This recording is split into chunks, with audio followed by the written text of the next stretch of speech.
Thank you. We'll bring it back to the board. Supervisor Miley. Yeah, thank you, President Valle. So I want to thank all the speakers for speaking, putting forth their positions, their opinions, their emotions. So I want to make it clear, I'm not here in support of the tobacco industry, nor am I here in support of young people getting access to products that are harmful to them.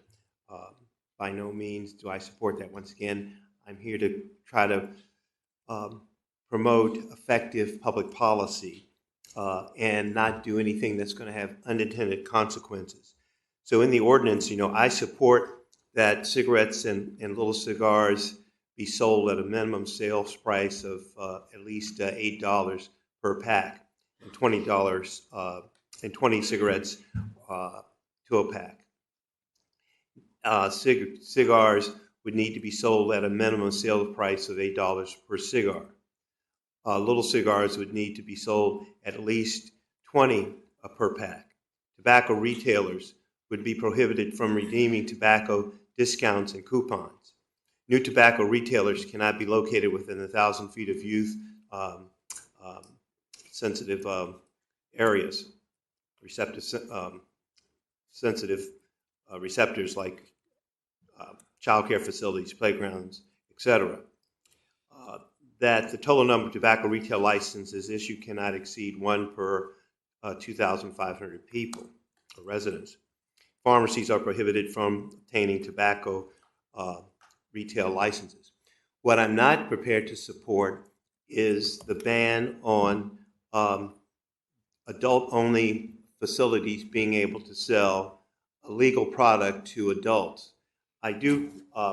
So that's why the tobacco retailers would be prohibited from selling flavored tobacco products. That aspect, if you're an adult-only facility, I think you should be exempted from it. I also think hookah facilities should be exempted from it. I was on the side of a losing vote when it came to mutton busting because we wanted to follow New Zealand. So I brought up the UK because I do think the UK is doing some progressive sort of cutting-edge matters around this issue. Oftentimes, we enact laws that have unintended consequences, or we fail to enact laws. Cannabis was banned, and we saw the consequences of that. People still wanted it, so eventually it had to be legalized.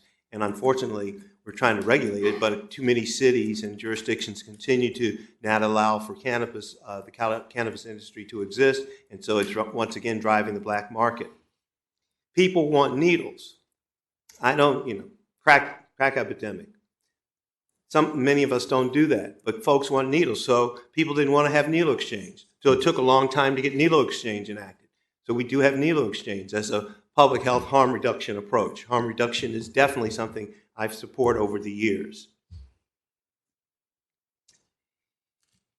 The petition, I think, has a lot of merit. We are proposing that instead of banning all flavored e-oil cartridges and cigars, which would interfere with the right of choice of those over 21, that there should be the ability for adults to make that decision on their own, and we'd have the ability to police that through the through the shops that only sell to adults. They would be adult only. And at this point, as far as I know, there's only one of those facilities in the unincorporated area of Alameda County. If we identify those that are adult only, 1, 2, 3, ever how many it is, we grandfather them. We're not going to allow anymore. So we wouldn't be allowing any more. It would be those few that would be there that would be policed. I still think there's an issue of enforcement. I still think there's an issue of the fee, because I don't. When the fee gets to us, I don't think we've worked that out, and I don't think we've worked out the enforcement piece. It's going to be one thing to enact an ordinance, but if it's not enforced by the appropriate law enforcement officials, then the ordinance just becomes something that sits on the shelves and it doesn't have any effectiveness. As someone said before, if we ban this, it's only going to drive it to the black market.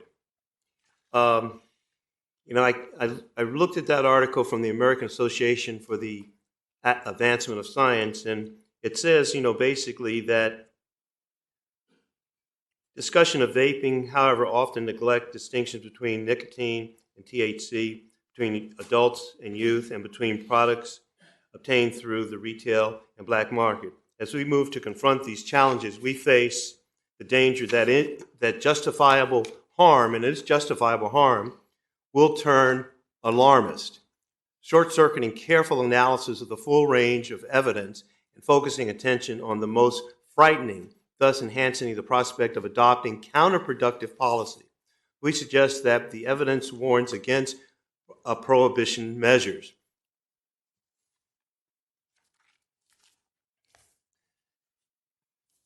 I've already mentioned the UK, so I'm not going to mention them again. But then another article, the vaping crisis is a moral panic led by anti-smoking crusaders. Now, I wouldn't consider myself an anti-smoking crusader, but I do feel I'm someone who doesn't support the tobacco industry and wants to, if possible, eliminate that. But I would never try to eliminate something that adults are going to want to get, because all you're going to do is, once again, drive the black market. Anti-smoking advocacy groups have long history of exploiting shoddy science for political gain. And I do think, once again, that's potentially being looked at in this situation.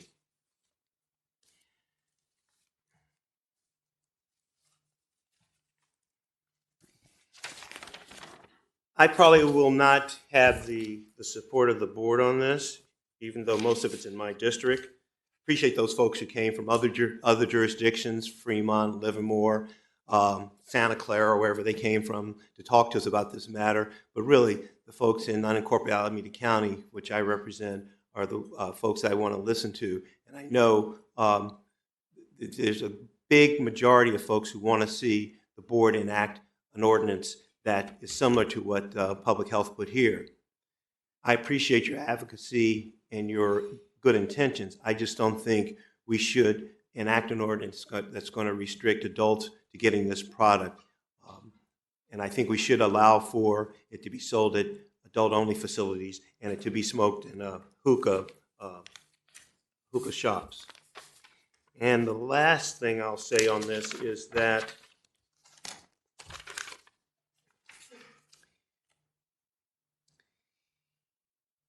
if we enact this type of measure that is kind of being produced as a result of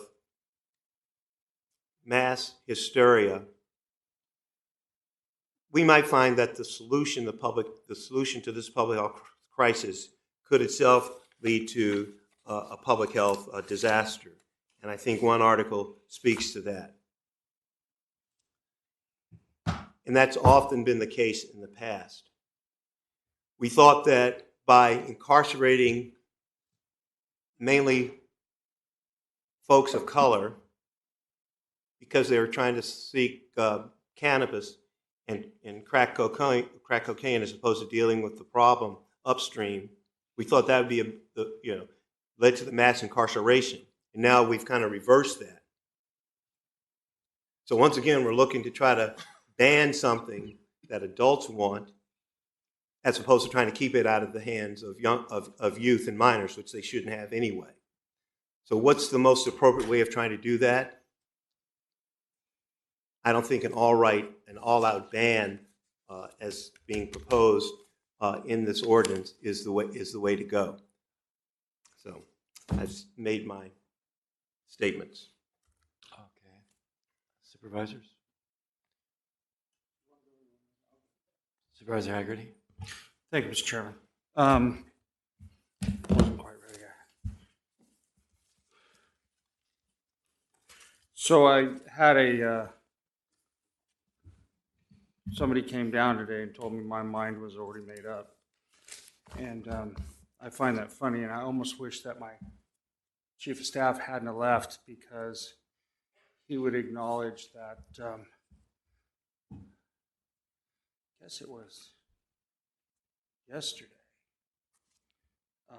doesn't seem like yesterday though, it might have been Friday, that he called me, and I was driving by the outlets in Livermore, quite frustrated that I couldn't get home, and due to traffic.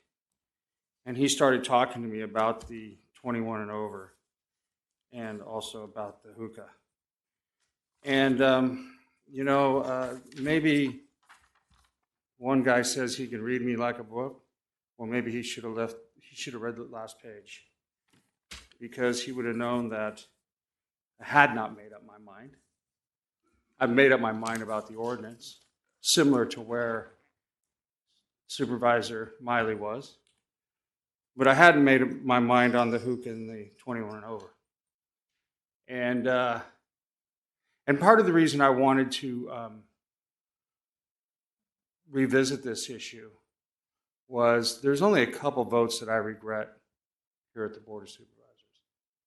And not supporting Supervisor Chan many years ago on this ordinance was one of them. Because I saw my 3 sons, which I didn't know. I'd go into their room and they're working on their computers, and they had their little, what I thought flash drive was plugged in, sticking straight up. And I'm like, hey kids, how you doing? And as I walk out, they're probably smoking and going, ah, he's so stupid. 3 kids hooked on it still. I would say this, if this is really such a great product, then why don't they do it with a prescription? But having said that, and then talking to my Chief of Staff, Sean, the 21 and over started to make some sense to me. The hookah made some sense to me. But because I don't make up my mind before I get to board meetings, I've decided not to go that way. Partly because I've listened to both sides. And quite frankly, I listened to my constituents, the ones from Fremont, Livermore, and Dublin, but there was no Dublin represented, although I would say that Dublin's got a quite little problem at their high school. And I listened to the public health professionals that spoke to us. The good doctor in the back, listened to him, that's made it his life studying this.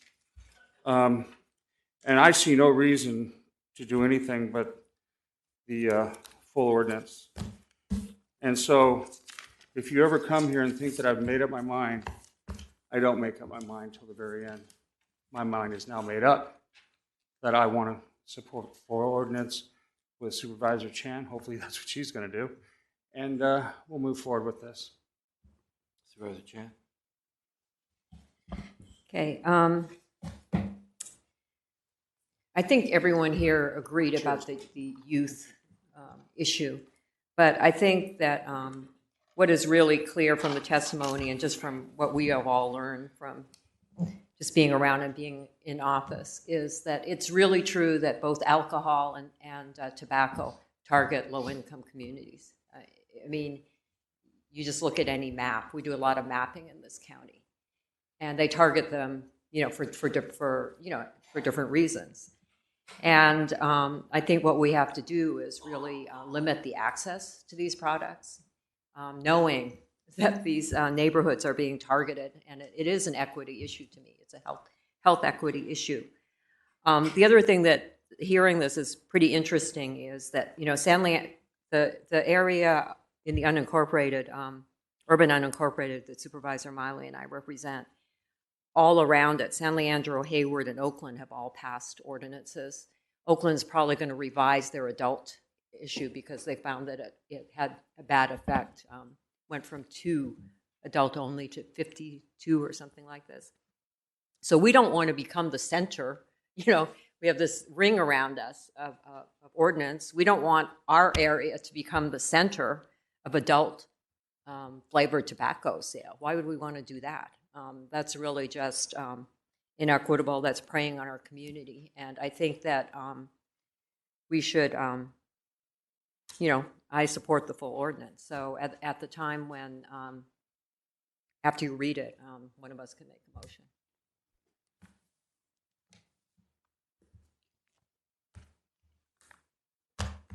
Okay. It's rare that when you're elected office that you get to weigh in on such a an issue like this that bears on public health and affects so many people. And this is really a rare opportunity for me to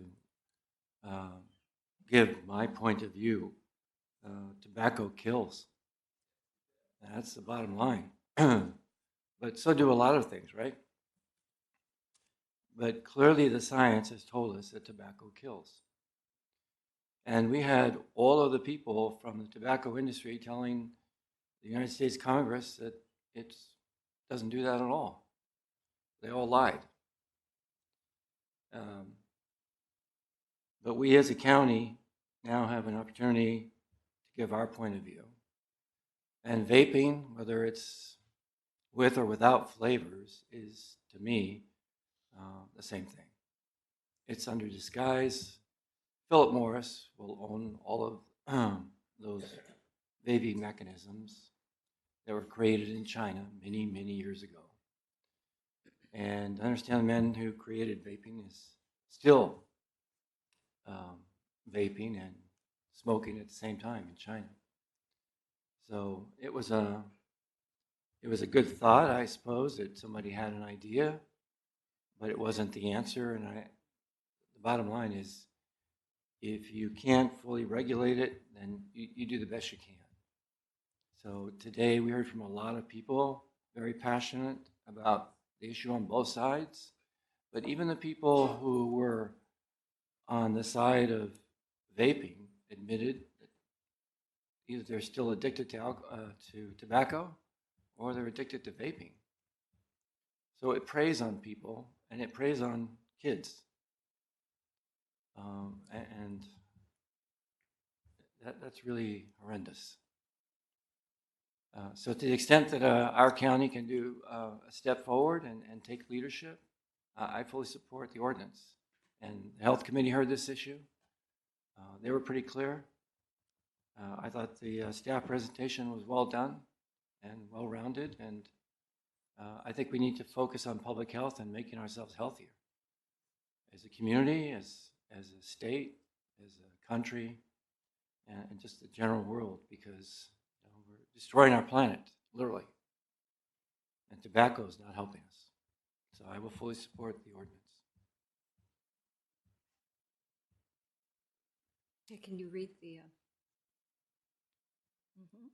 title? Title, an ordinance adding Chapter 3.58 to Title 3 of the Alameda County Ordinance Code to license and regulate tobacco retailers in the unincorporated areas of the County of Alameda, and repealing Chapter 3.57 and 3.60 of Title 3 of the Alameda County Ordinance Code. Okay, I'll move to waive the full reading of full first reading of the ordinance and move approval. Second. It's been moved and seconded to waive the full first reading of the ordinance and move for adoption. Any opposition? No, I'm not going to oppose it, but I'm going to abstain, just like I opposed the mud and busting ordinance. I'm not going to oppose this because it does, like I said, it has some good things in it. I just don't think the ban is the appropriate public policy position to be taken. So I will be abstaining on this ordinance. All right. There's one abstention and 4 ayes. The item moves forward. Thank you. Thank you, ladies and gentlemen, for being here. Appreciate your. Okay. We'll give you a few minutes to clear the room.